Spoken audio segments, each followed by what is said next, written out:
Hi everyone. I know I didn't announce the exact time I would go live just because my baby eats every 2 to 3 hours, and the amount that has to get done in between those times is just crazy.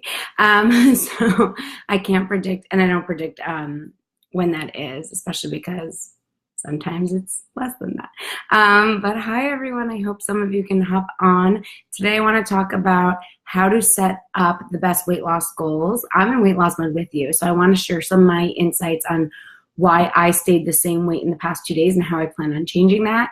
I want to talk about how to plan best ahead for your week because I'm like already thinking about the end of the week and next week today and how I'm going to set that up for best success and weight loss. Because I'm on a road to my number and I'm on this journey for myself that I know you guys we're all on our journeys, our personal journeys, but then we're all doing it together. And I want to talk about the warmer weather and what changes that brings, the app, and I want to hopefully leave room for some questions, but I mean, it just all depends on the little guy next to me who is so cute. Okay, so hi everyone. I'm happy some of you are able to pop on.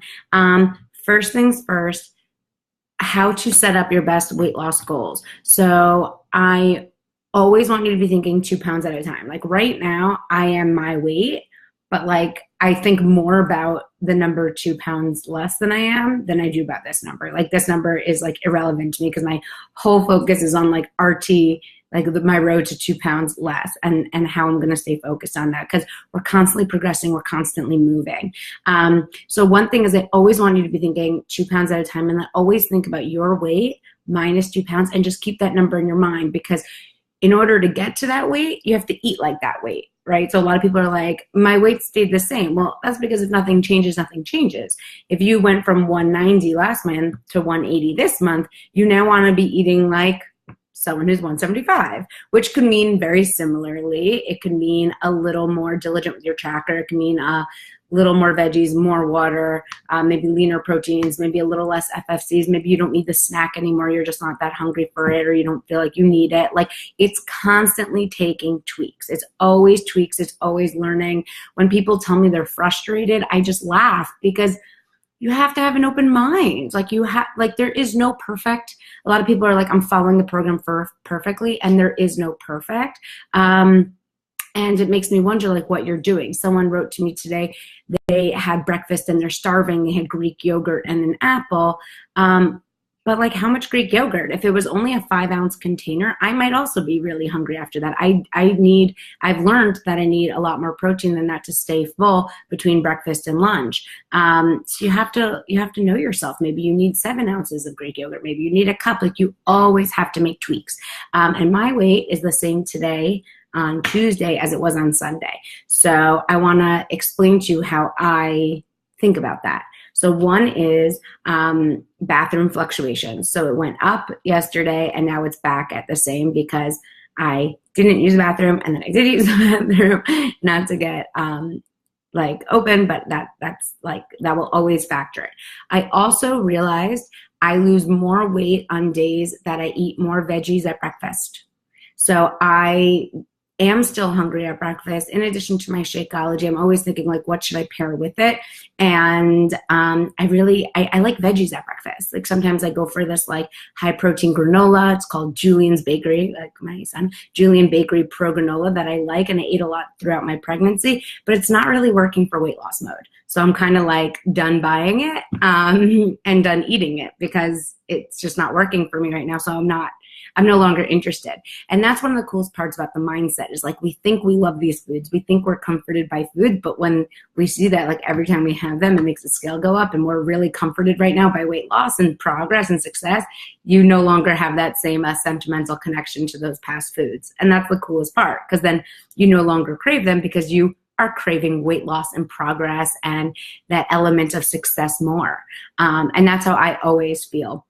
And that's how I want you guys to feel. There's a great line that I really want you guys to start to unravel, which is weight loss gets easier when you go from I can't have that to I don't even want that. It's It's really critical you think about that. You know, in the beginning, you might think, but I still want that silly thing. I still want that silly thing, but I can't have it, but I can't have it. That's that whole diet mentality. The 2B mindset is not about that. I just want you to track those foods, your experience with them, go on the scale, really get in tune with how they make you feel the day of and the day later and in your overall progress. And you'll see you start to make that shift. You go from like, it's not that you can't have that, but you just don't want it anymore. And that's where weight loss becomes a lot easier. Like me and this granola, like I thought I loved it so much, but like, like it's gone. Like it's, we're breaking up. I'm going from that Julian to this Julian because it's just not working for me, and I'm fine with that. And when I do have more veggies at breakfast, like I did this morning, I've been seeing more success. When I'm feeling extra hungry, having those veggies as extra credit's been working really well. So that's just an example of a tweak. We're always learning. We're always learning. And another thing is, you know, as humans, we're more motivated. This has been studied and showed in lots of different books and psychology books and motivational books, and Tony Robbins talks a lot about this. But as humans, we're more motivated to avoid pain than we are to seek pleasure. And I find that people aren't as motivated or aren't as willing to track or aren't as willing to drink their water or eat their veggies or follow plated or any of these things when they're just really comfortable where they are. And a lot of times that's what it is. It's like you can lose more weight. You're just really comfortable where you are. And, you know, a lot of people are saying, wow, Ilana, you look great post-pregnancy, but I'm still like a good 15 pounds from where I want to be and where I was and what makes me feel comfortable. And so I'm not buying clothes at this size, you know, so I'm wearing like stuff I was wearing when I was pregnant, and I'm wearing baggy whatever I have because I want to look forward to that reward and make sure that I form comfort where I know I really truly feel comfortable. And I think that's also a really important thing to think about is like, you know, maybe get a pair of pants now. If your jeans are falling off of you now, that's awesome. But I wouldn't invest in a really expensive pair. I wouldn't go and find some clearance, you know, like Memorial Day, Old Navy on clearance, like, you know, under $20 a pair, something that it is that, you know, you have something where, because you want to love your body at every size and you want to look good and feel good along your journey, but you also want things to look forward to. And so you want to be thinking 2 pounds at a time, but you also want to be thinking like, my birthday's this week. So I know there's a certain number I want to hit by my birthday, and I'm making it really realistic. It's like my birthday's on Saturday. I'm making it like 1 pound away from where I am now because I want to set myself up for a happy birthday and success because I know I could do that. You know, then I want to think about Summit. Summit is June 21. Like, where do I want to be by then? July 4th. Where do I want to be by then? So it's really good to have like these micro goals and dates, and you want to set them up to be realistic, not extreme, not in any way that it would ruin your day when that comes and you're not precisely there, but you would just know how to tweak and still be on track for the following date. So you want to set yourself up for success. You have to be realistic, but setting goals, it's really important that they're timely goals. And then I know my big final goal is my anniversary, which is Labor Day weekend, which is, you know, where I want to be like at my comfortable place, and hopefully there'll be Labor Day sales and I can get clothes then. And I'll just be fine till through the summer. So thank you for wishing me happy birthday. By the way, it's Lara and Caitlin's birthday this week also. Our birthdays are all in the same week, which is really funny. So anyway, so I really recommend that too, is like set up different goals and timely goals that are also realistic and they're attainable and they're measurable. So if it's not a weight goal, it might be a workout goal, it might be a blood pressure, blood sugar level goal, it might be, you know, how many ounces of water you're drinking. It could be lots of different goals, but when you do set goals, make sure that they are timely, they're realistic, they're measurable, so you can keep hitting them. And make them flexible. You know, there's a great line like, you know, you'll stay on your journey, but you have to be flexible in your approach. And the comments that I'm getting, like the negative comments people give, a lot of the negativity that people feel is from inflexibility. Like people write to me, I'm starving, I had Greek yogurt and apple for breakfast. It's like, be flexible. Then have a snack, then do the more shore model, then drink more water, then have more protein, then have a bigger breakfast tomorrow. Like, be flexible in your approach, okay? There is no set formula. We're all different, and flexibility in your mindset and being open-minded to constantly evolve and change is what is going to make you most successful moving forward. Okay, so if you did really well from 190 to 180, but now you're feeling like you need something to get you from 180 to 170, you got to open your mind. You got to be flexible. You got to look at your tracker. You got to think, maybe I don't need that snack. Maybe I do need more protein at breakfast so I'm not like overeating at lunch. You just have to play with it. You have to play with it. You have to individualize your journey. So like I'm doing as well. Okay, so I wanted to talk about setting goals, why my weight loss wasn't there the past 2 days, and how I'm going to set it up for the future. I also, guys, it's hotter outside. I don't know where you live in the country or abroad, but it's hotter. The temperatures are dropping. And I keep going on these long walks with my son, and I find the days I go on the longer walks with my son, I'm not losing as much weight. And I think that's because I'm drinking about the same amount of water, or maybe 30 ounces more water, but if I'm out there in the heat, I probably need 40 more ounces of water or 50 more ounces of water on the days that I'm walking him. With warmer weather, with sweat, you need more water. And I really think like I should be losing the same amount of weight, if not more weight, on the days that I'm taking these long walks, but I'm not. I'm not losing weight on those days I'm taking walks, and it must, in my opinion, come down to hydration. I'm working out more, I'm sweating more, I'm not drinking as much water, which is probably leading me to be overeating because I'm probably confusing increased thirst with increased hunger and eating more later on. So I'm certainly making that change, because if I could get on a walk today, I'm like amped up 2 water bottles, not just 1, because yesterday I had 1 water bottle and I waited to go to a coffee shop I passed to fill up my water bottle. And I think by that time I was too thirsty. I'm setting myself up for success. There are no excuses. Oh my God, Konisha said it's 1,000 degrees in Atlanta. Stay cool. Jennifer said you're down 14 freaking pounds. Yes, we could be best friends. Okay, so next thing is warmer weather, more water. Okay, the app. Let's talk about the app, because not only are you guys 2B Mindset like bunnies, but you're also coaches, and like how to message the app. I know Android users are very upset because there is no Android app. I get it. I get that you're annoyed. To be honest, I mean, I don't even know if Beachbody's okay with me saying it, but I don't think we had a lot of expectations for this program and how well it would do. I think when we launched, like I would have been happy if 5,000 people did the program, and now there's like over 100,000 people doing the program. So there weren't a lot of expectations of how many people would jump on board. Hopefully, I'm not making any promises, but hopefully there will be an Android app in the future. But I want you to know, I've lost 100 pounds without a 2B Mindset app. We've been running test groups for the past 2 years, and we've had thousands, and also the past month, and thousands of people have been losing thousands and thousands of pounds without an app. You do not need an app to do this program. And 2 of my closest friends and family members are doing the program, who I love and respect and admire tremendously, and both are losing a ton of weight.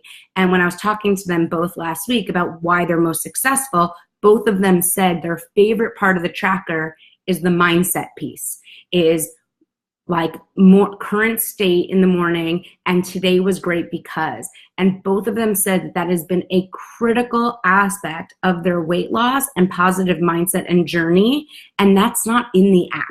So if you're an Android user and you're frustrated that there is no app, just know you're just as frustrated as the people who do have iOS, who have an app, who are frustrated that there aren't a zillion features they want. It is a very, very, very basic app. You certainly don't need to do it to be successful in the program. It doesn't have the poop. It doesn't have the mindset. It doesn't have like all these positive probes. You can't access your photos to show the foods. I mean, there's like endless functionalities that people are requesting that it doesn't have. So I think a lot of Android users are thinking like it's this glorious, amazing app that's going to make the biggest difference in their weight loss. And please don't think that, because it's simply not the case. And you can lose all your weight and more and keep it off without ever touching or seeing this app, ever. Okay, so there is so for iOS users who are complaining about functionality, it's brand new. Hopefully there'll be updates. There might not be updates, but it serves whatever purpose it has right now. For Android users who are frustrated, hopefully we'll have that in the future. But honestly, if this past month you've lost weight, like the two people in my family and my friends who are essentially my family, because one of my best friends is doing the program and she's lost a lot of weight this past month and she's incredible. And she's the one who told me she loves the mindset piece. I told her, do not download and use the app. I don't want her using it because she's lost so much weight this past month. She's doing so well. I don't want her to change anything. If it's working and if it ain't broke, don't fix it. So if you've been doing really well with the handheld tracker and you're using the mindset piece and you like the poop emoji and you like tracking your sleep and all those functions, I really want you to keep doing what's working for you. So please stay positive. There is no perfect app. There's no perfect this. There's literally just being open-minded and flexible in your approach to everything. So please, like, stay positive. Hopefully, like, things will evolve, things will change, things will improve. But like, a negative mind is never going to lead to a positive life. Complaining about the app is not going to make you lose more weight. Like, just focus on you, focus on keeping yourself positive and upbeat every single day. Focus on a positive mantra. Focus on the fact that you can lose weight, you will lose weight, and you care to lose this weight because you will.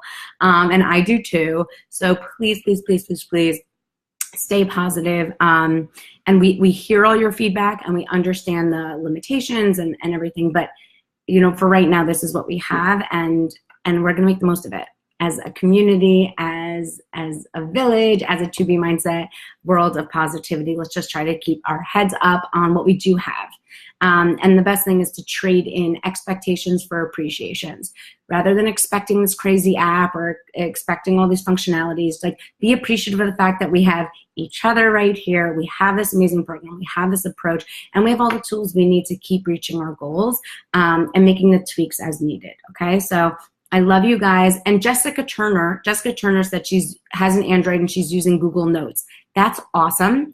And also, I have to say, if you are using the app and you do like the mindset piece, I really recommend you keep the notes section of your phone open and do, today is Tuesday, June 5th, and my current state is this. I pooped, I slept. Today was great because I really recommend, if you are using the app, you still make sure that in the notes section or somewhere else you're taking note of the mindset piece, because that's really the critical, like, locking key to make sure that you have sustainability and a positive mindset and success. Okay, so I spoke about the app. Okay, and now my baby is still sleeping, so I could take questions and fix my hair. Okay. Kristen wrote Greek yogurt and cottage cheese. I mean, I am a Greek yogurt and cottage cheese fan. I literally, I definitely do really well. And I also, one other thing I want to talk about, and I'll add this to the notes, is there's no waiting till Monday. You never really fall off, and you can always get it together. So I want to give you a big example, because I lost a lot of weight on Saturday when I went on the scale on Sunday, and I was very happy. I lost like close to a pound, and I thought that day I was going to gain, and I ended up losing. So I want to explain what happened that day. Hi, Nancy Kirby. Okay, so I want to answer that. I want to just talk about that and then fix my hair and then and then answer all the other questions. Okay, so on Saturday, I went to lunch and I had so much water first. I had so many vegetables.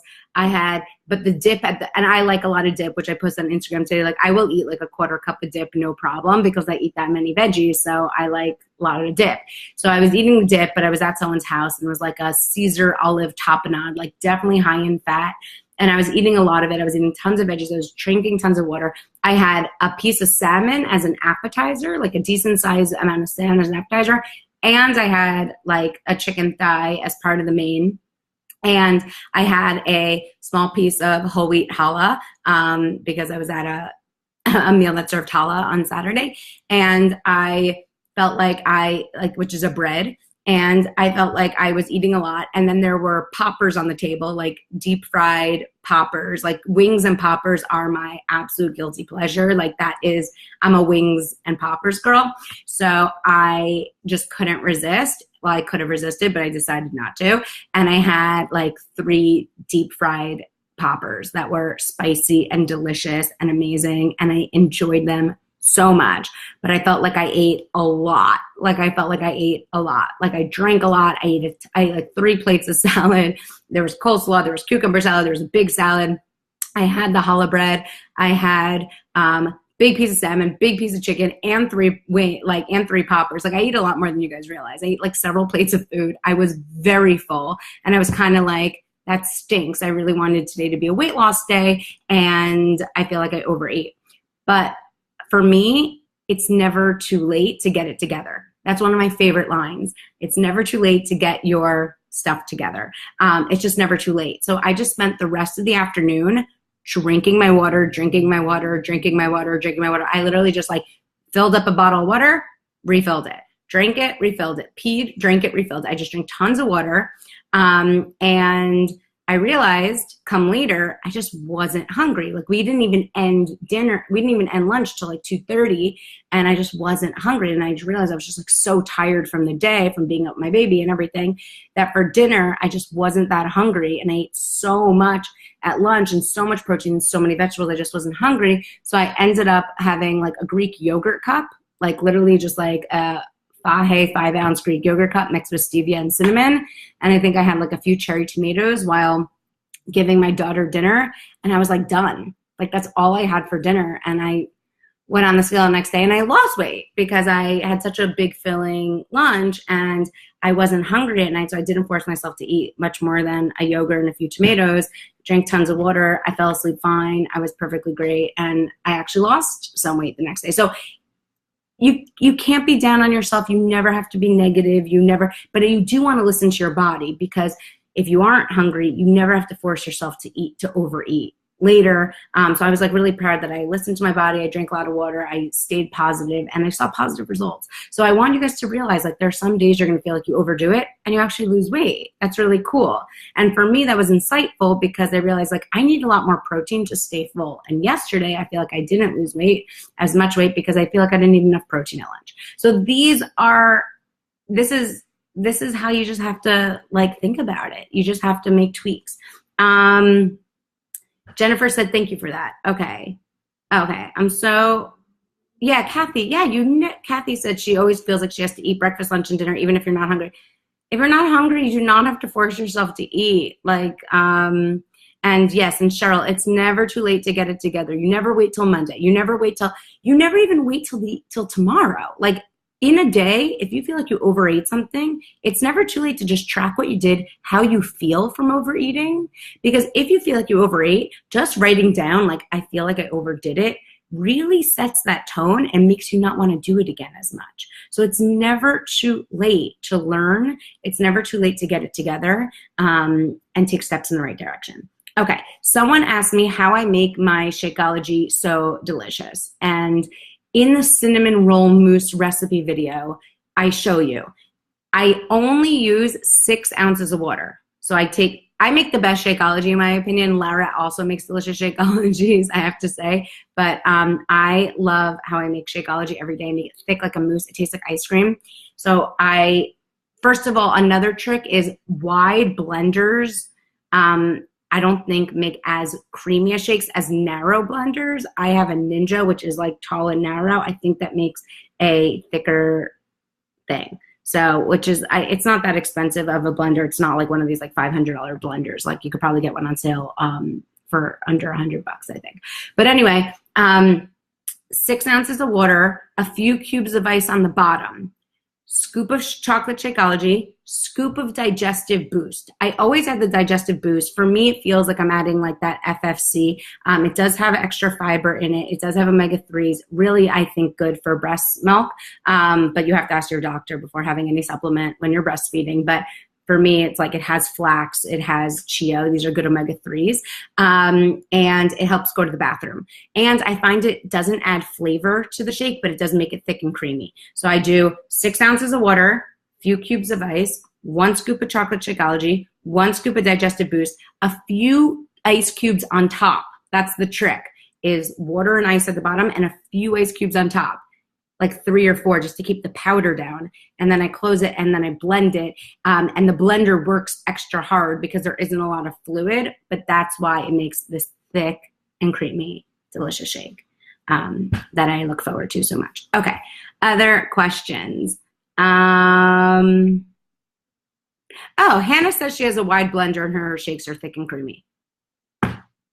Can you drink too much water? Can you drink too much water?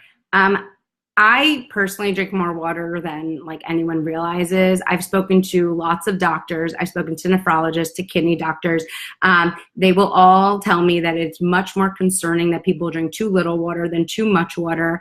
If you're troubled and concerned, you can always see a doctor, but I personally feel, but of course, ask your doctor. I personally feel like you take your weight and you divide it in half for your bare minimum, but I'm almost positive you can go double your weight in pounds as a maximum. So if you weigh 150 pounds, if you have under 300 ounces of water a day, I think you're pretty good.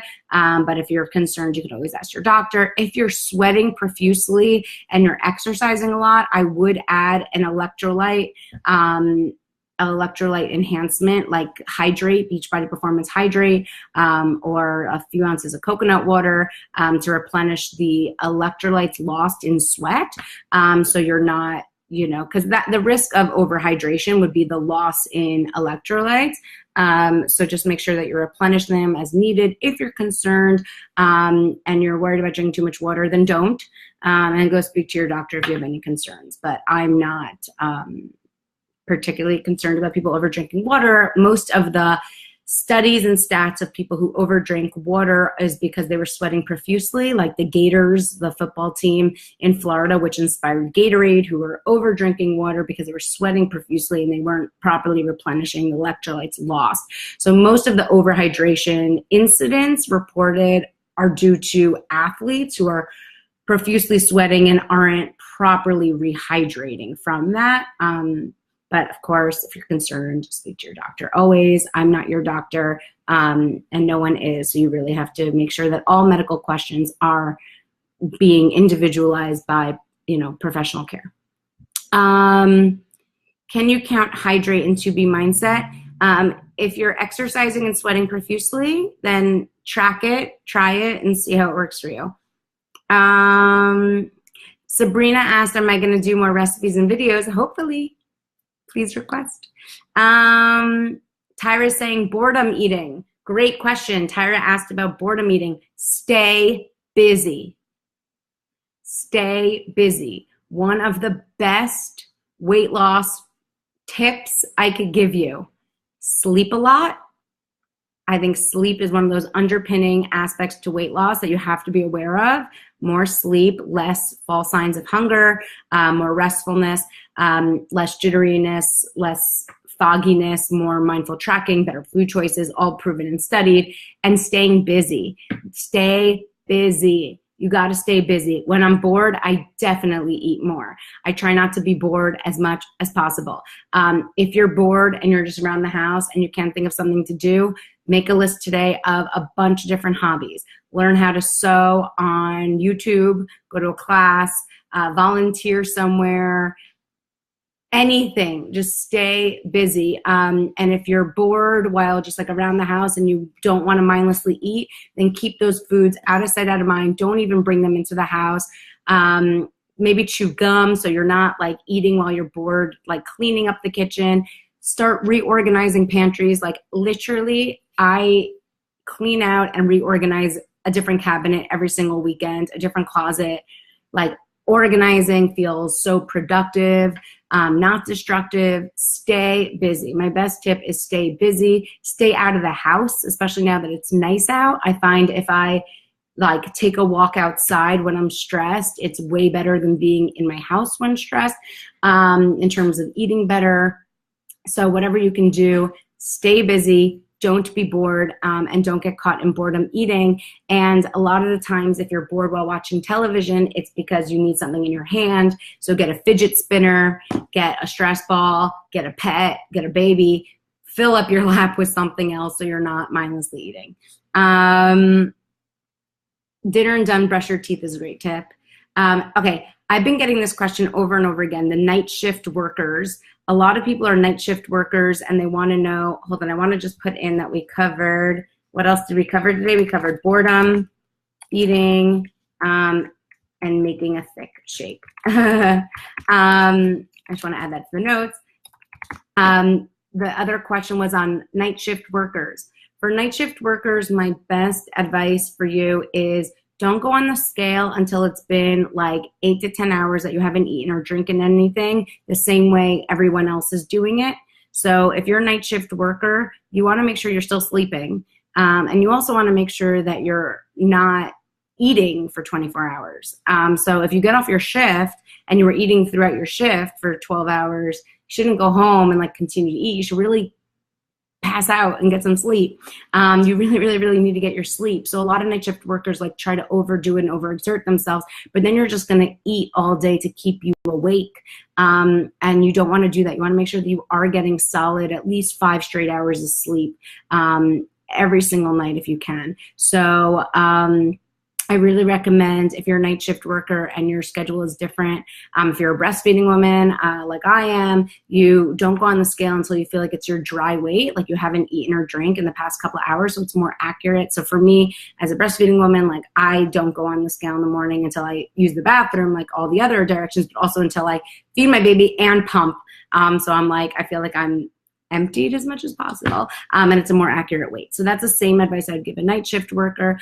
And also use your tracker and have set meal time. So if your lunch is at 3 a.m. and not at 3 p.m., it doesn't matter as long as you track it and you have that meal and you move on the same way. So you just have to know when your breaks are, when your meals are, and make sure that you're tracking the time that you're eating. And if you are using the iOS app that doesn't have times, I've personally been putting times in when I write down my food in the app because I want that knowledge and insight of when eating makes best time for me. What other questions? Making my chocolate shake thick, boredom eating, and tips for night shift workers. Okay, what else? Last, I'm gonna take one more question and then I have to go. Mary Wallen says, I have headaches. I think you said you've had headaches for years. In the resources tab of the tobemindset.com, there is an answer to what to do if you have headaches. I recommend reading that. And also my best tip for headaches has always been peppermint oil. I cannot tell you it works better than Tylenol. If your head is pumping right here, if your head is pounding right here, I know it sounds like hocus pocus. I'm telling you it works. It's kind of crazy. If you take peppermint essential oil, you can get it at any health food store online. Peppermint essential oil, if you put a dab of that oil right on the part of your head that's thumping, it's crazy how well it works. I'm just telling you, like just try it. Don't get an expensive one. Get like a $5 essential oil, but it really does work. Okay, love you guys. And Kristen said she's gluten-free. What's a great way to get fiber? Beans. Beans are an amazing gluten-free, high-fiber FFC. So is fruit. So are berries. So is a cereal I like, which is called Poop Like a Champion, which is a great FFC that's gluten-free. You can get it online. It's called Poop Like a Champion. You can't forget that. There's also a great wrap I like that Trader Joe's carries. It's made by La Tortilla Factory. It's called Sonoma Wrap, and that I believe is also a gluten-free, high-fiber wrap that I like. And everyone who's gluten-free or not gluten-free, I think you would like it. Sonoma Wrap, Sonoma wrap by La Tortilla Factory. Okay, I love you guys so much and have the best day. My baby is starting to squirm, so I want to get him before he doesn't squirm. Jerica, I love that you love the peppermint oil. It works. It's crazy. Okay, I love you guys.